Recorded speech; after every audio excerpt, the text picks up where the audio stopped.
मेरा जायके का सफर इस बार मुझे ले पहुंचा है हिंदुस्तान के सबसे प्राचीन शहर बनारस। गंगा के घाट के किनारे बसे गलियारों से बुने इस शहर के कई फंदों पे सदियों पुराना जायका आज भी परोसा जाता है और उन्हीं फंदों की 12 मशहूर गांठें आज हम अपनी जुबान से खोलेंगे। और सुबह बनारस की इस पहली दावत में आपका खैर मकदम है।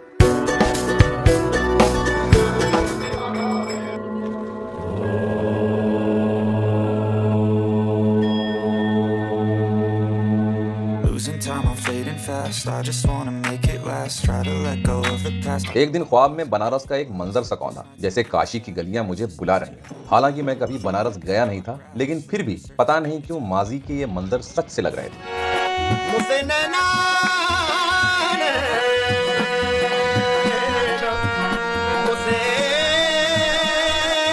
और उसी सच की तलाश में अगले ही दिन मुझे जो ट्रेन मिली उसी में बैठ के मैं दिल्ली से पहुंच गया शिव की नगरी, हिंदुस्तान की आस्था की राजधानी वाराणसी। फाइनली ऑटो हो गया है।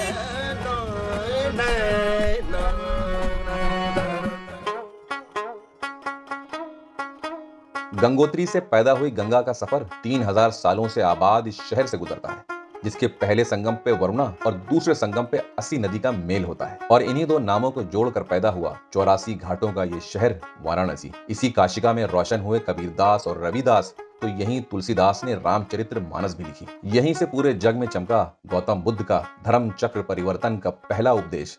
तो प्रेमचंद की इसी नगरी में गंगा जमनी तहजीब की शहनाई बजाई उस्ताद बिस्मिल्लाह खां ने। सुर, संगीत, संस्कृति, साहित्य, शिक्षा, साड़ी और स्वाद के इस बेजोड़ संगम से रोशन काशिका में आज मेरी पहली सुबह है। तारों के पहरे के इस पहर में जब मैं 80 घाट पहुंचा तो काशी की ये आस्था यहाँ पहले से ही टिमटिमा रही थी।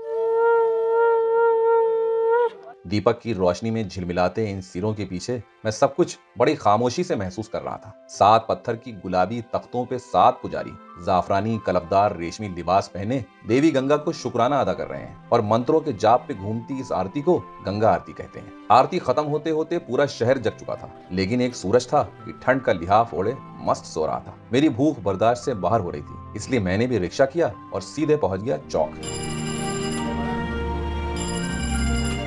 और ठटेरी बाजार के नाम से मशहूर इस गली में मैं जैसे ही दाखिल हुआ, राम भंडार आगे बढ़ेगा ना। हर मोड़ के बल पे सदियां टिकी हुई थी, जैसे एक पुरानी तस्वीर को मैंने अभी अभी हथेलियों से साफ किया हो। ठहरे हुए इस वक्त में मैंने बस 50 कदम ही बढ़ाए थे कि द राम भंडार से उठ रही घी की खुशबू ने मुझे थाम सा लिया। बहुत जबरदस्त खुशबू आ रही है यहाँ पे। और अगर आप सोच रहे हैं कि मैं कौन हूँ, तो मैं हूँ गौस बजाज, इस कहानी का सूत्रधार। सच बोलूं तो बाकी सभी जायकों के मुकाबले मुझे सबसे ज्यादा उम्मीद यहीं से थी। राम भंडार 1888 में खुली थी। बहुत ज्यादा मशहूर है खैर राम भंडार, और ईश्वर का बुजुर्गों का आशीर्वाद है। लेकिन 1887 की इस बेहद मशहूर दुकान पे जब मुझे बस 2-4 कदरदान ही दिखे तो मुझे थोड़ी मायूसी सी हुई। मैंने रोड से ही 7 बाय 7 फीट के पर्दे से अंदर झांका तो जायके का सिनेमा बस शुरू ही हुआ था।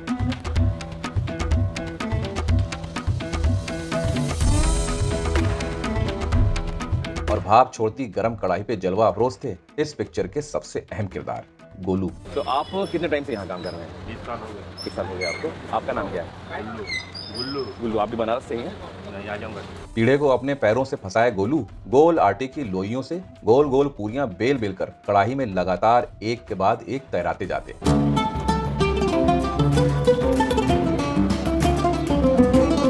और जैसे ही ये पूरियां आधी पक जाती, वो इन अध पकी पूरियों को एक छन्ने से छान कर अलग रख देते। जो पूरियां तली जा रही हैं वो देसी घी में तली जा रही हैं। मेरी जुबान से दोबारा पूरी जैसे ही निकला, इस फिल्म के डायरेक्टर ने मुझे सही करते हुए टोका। इसके अंदर आटे के अंदर उड़द का दाल हम लोग जिसको पीठी बोलते हैं, इस वजह तो से वो कचौड़ी हो गई। पूरी प्लेन होती है। तीसरी पीढ़ी के गुप्ता जी के खुद के कंधे झुके हुए हैं, लेकिन 135 साल पुराने नाम की शान आज और जवान मालूम होती है। वो बड़ी सभ्यता से धीमी आवाज में निगरानी करते करते जायके का टिकट भी काट रहे थे।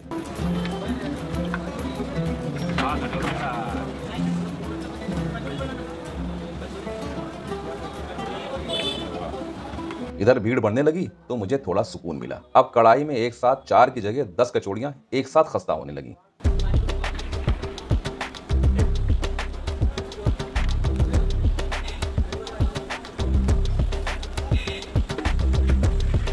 तो मेरा कैमरा दूसरे किरदार की तरफ घूमा, जिसकी जिम्मेदारी सब्जी के साथ कचौड़ियां परोसने की भी थी। इधर खस्ता कचौड़ियां जैसे ही पहला कारीगर कढ़ाई से छानता, ये साहब एक पत्तल पे 2 फूली हुई कचौड़ियां रखते और भाप रिहा कर देते। ऊपरी पत्तल जहां टिकता उसमें डाले आलू और चने की खुशबूदार रसेदार गाढ़ी सब्जी, हरी खट्टी चटनी, मीठी लाल चटनी और ऊपर से कसी हुई मूली में गुमनाम गाजर के लच्छे ऊपर से टिका के प्लेट आगे बढ़ा दी।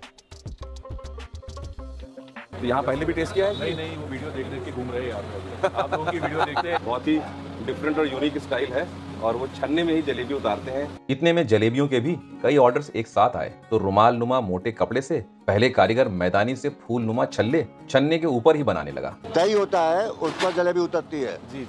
जगह हमारे पास शॉर्टेज है, इसलिए हमने इसी पर निकाल दे रहे हैं। जलेबियों के इस जाल में जब जाले पड़ गए तो उन्हें कचौड़ियों जितना ही खरा किया और जाफरानी रंग की इस चाशनी में इतनी डुबकियां लगवाई कि इस जलेबी पे भी बहुत खूबसूरत नारंगी रंग चढ़ गया।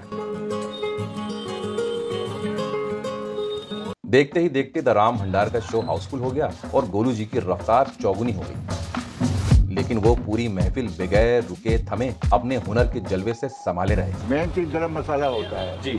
अपना रेसिपी है, उसी को गरम मसाला तैयार करते हैं और उसको उसी से सब्जी वगैरह में डालते हैं। बहुत ज़बरदस्त खुशबू आ रही है और हम भी जायका लेते हैं राम भंडार की कचौड़ी, सब्जी और जलेबी का, जो यहाँ का बनारस का ट्रेडिशनल नाश्ता है। इंसान किसी चीज में संतुष्ट नहीं है। जब भीड़ नहीं थी तो मैं इस जगह को हल्के में आंक रहा था और अब जब भीड़ इतनी ज्यादा हो गई है तो मैं अफसोस करने लगा कि मुझे कचौड़ियां पहले ही खा लेनी चाहिए थी। बेचैन और भूख से बेहाल में अपनी प्लेट का इंतजार करने लगा तो तकरीबन 10वीं प्लेट पे मेरा नंबर आया। मैंने शायद एक लम्हा भी नहीं गंवाया होगा और कचौड़ी और सब्जी का निवाला सब कुछ बटोरते हुए मुंह में भर दिया।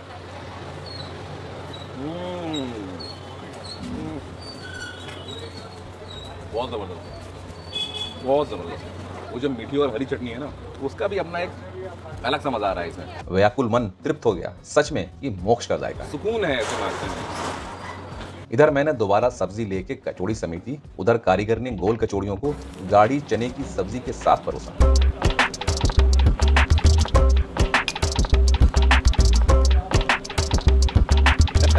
मैंने बड़ी उम्मीद से इस भरी हुई गोल कचौड़ियों का पहला जायका लिया। चखता हूँ इसका जायका कैसा है।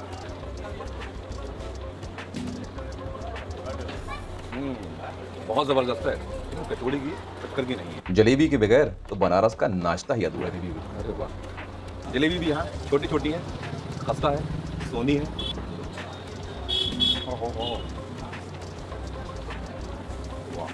न पेट भरा न नियत। वाकई में ये बनारस का वो जायका है जो मैं कभी नहीं भूलूंगा। और जो गरम मसाले की जो बात कर रहे थे ना आप, वो सही कह रहे थे, वो उसका अपना बहुत ज़बरदस्त जायका है। बहुत टेस्टी है। Thank you so much, thank you. ये पूरा जो है ठठेरी बाजार है, ज़बरदस्त मकान, माहौल, दुकानें। अलविदा लेके ठठेरी बाजार में ही मैं उस जायके की तरफ बढ़ा जिसके जाफरानी बुलबुलों का पूरा बनारस दीवाना है और कूजे में कैद इस जायके के समुंदर को मलाइयो कहते हैं।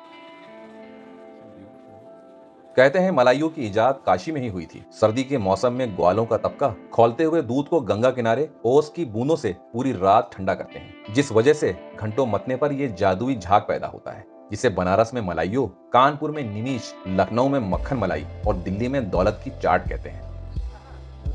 लेकिन मेरी जायके की दौलत बस 20 कदम लेते ही आ गई, जो है मार्कंडे सरदार की 150 साल पुरानी दुकान श्री जी। नमस्कार सर। बहुत ही ज़्यादा पुरानी दुकान है आपकी श्री जी। वो देखिए ना, वो देखिए, वो बनाते बनाते एकदम जो है ना, और जो ट्रेनिंग दिए कि समझिए कि ये तो बनारस में पहला चीज हो गया। हाँ। नहीं तो कोई इसको जानता नहीं रहा, ना इसके कारीगर थे।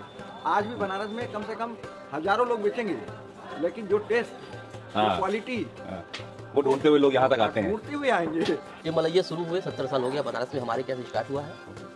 अब तो बहुत बना के बेच रहे हैं, देखकर फिर भी ऐसा बना नहीं पाएंगे। चॉकलेटी रंग की दुकान के सबसे आगे सजी 200 लीटर की लोहे की इस बड़ी सी कढ़ाई से मलाइयो बड़ी तेजी से खाली हो रहा था। ठंड में बनारस की सौगात पे दुकान के मालिक कुछ देर में पिस्ता और बादाम के तराशे हुए कतरों की बारिश कर जाफरान की बूंदों की ओस भी टपकाते और कढ़ाई की धार पे दूध की एक धार मार के कढ़ाई का कोना साफ कर देते। केवल जाड़े में बनता है, 3 महीना, जितने ज्यादा ओस पड़ेगा उतने बढ़िया स्वाद रहेगा। और इसमें क्या क्या सामान डलता है दूध के अलावा? इसमें केवल इलायची